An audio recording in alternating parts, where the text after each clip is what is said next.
Hello, investigators, and welcome to another episode of Case Closed. Have you ever stopped to think about what might be hidden right beneath our feet?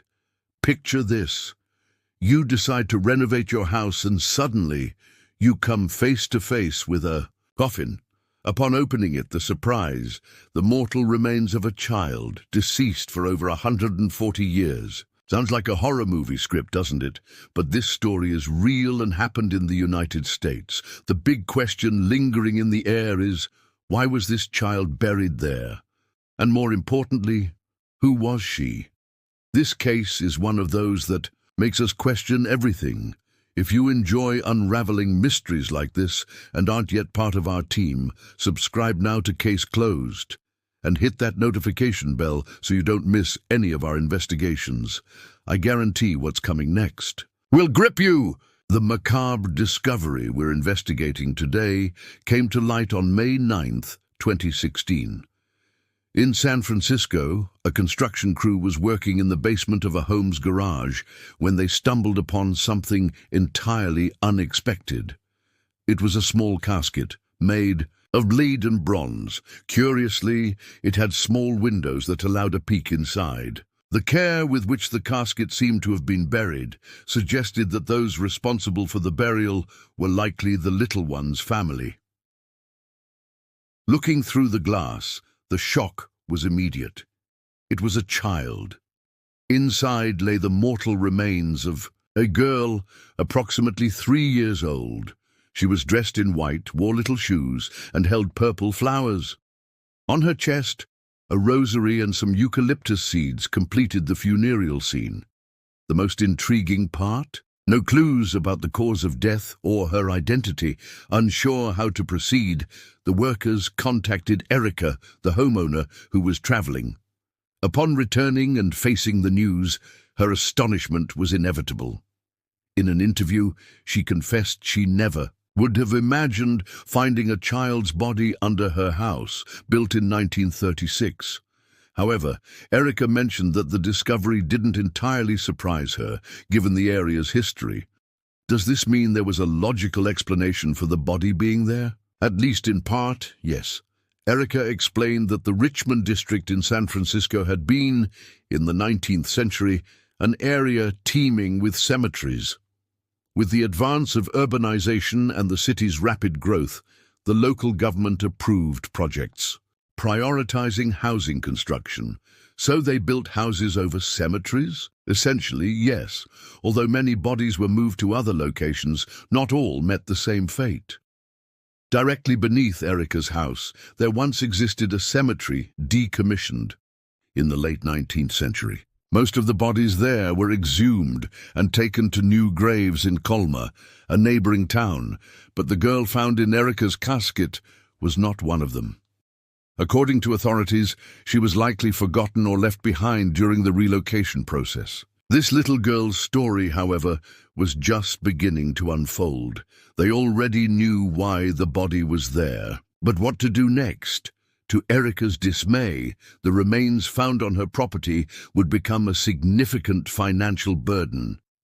She was informed that by law, since the body was found on her land, she would be responsible for the costs of the new burial. And, believe me, a dignified burial doesn't come cheap. Erica faced two options: cover a budget ranging from $7,000 to $24,000 for the funeral, or shell out an even larger sum for an archaeology firm to handle the entire process. Erica felt this wasn't right. After all, others had forgotten that body on her property decades ago. Why should she foot the bill? After days of deadlock over who would bear the costs, she managed to contact Elisa Davey, founder of Garden of Innocence, an organization dedicated to identifying deceased children and giving them a proper burial. With the support of other entities, the costs were covered, and the girl would finally have a second funeral.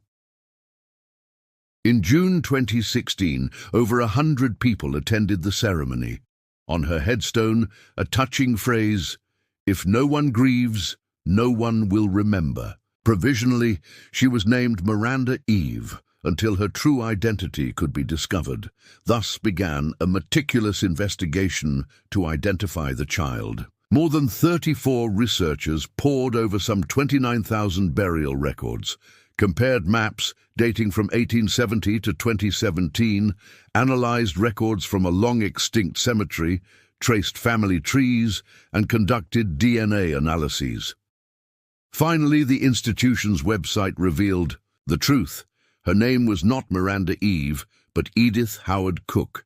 The organization reported that she was born on November 29, 1873, and died on October 13, 1876. The cause of death? Samples indicated the girl had stopped breastfeeding about a year before she died, placing her age between 2 and 3.5 years at the time of death. Experts also noted a change in her diet months before her death, suggesting she succumbed to a chronic form of malnutrition known as marasmus. Records confirmed that Edith had originally been buried in the Oddfellow Cemetery in Richmond, now non-existent. Thanks to collaboration with the University of California, comparative DNA analysis revealed a clear match between the girl's samples and those of a living relative, Peter Cook, her grandnephew. It was also discovered that Edith was the firstborn of a family that moved to San Francisco during the gold rush. Her father owned a fur business that prospered until 1980. Ethel, Edith's sister, became a famous socialite in the city, frequently mentioned in newspapers of the era. With the little girl's mystery finally solved, on a Saturday in June 2017, a crowd gathered in Colma for a final ceremony. This time the headstone bore Edith's real name, her dates of birth and death, and a computer-aided image of her appearance. A truly impressive story, don't you think? And incredibly enough, finding bodies in constructions isn't all that rare. In February of that same year, news broke of the discovery of a corpse hidden in the basement of a mansion in France. The property had been sold for approximately 15 million euros, a value nearly 6 times higher than the initial asking price. The new owner soon began restoring the imposing Parisian building, and just as in the American case, the body was only found during renovation work. According to CNN, the body was discovered on February 26th, and the investigation was handled by the homicide unit. Bruno Picard, the lawyer responsible for auctioning the house, stated that the body was in the cellar, a room that hadn't been visited for a long time. Analyses indicated the man had died at least 30 years prior. The newspaper Le Monde added that the playwright and poet François Coppée once resided in that mansion. Upon finding the body, the workers were shocked, mainly because the remains showed signs of violence, such as broken bones and knife wounds, leading authorities to suspect murder. Days later, the man was identified as Jean-Pierre Renaud, a homeless man with a history of alcoholism. Fortunately, his children were located and informed of his death. It's chilling to think about these discoveries, isn't it? Finding such a dark past literally buried beneath our feet. These were 2 cases that made headlines and make us reflect on the secrets that walls and soil can keep.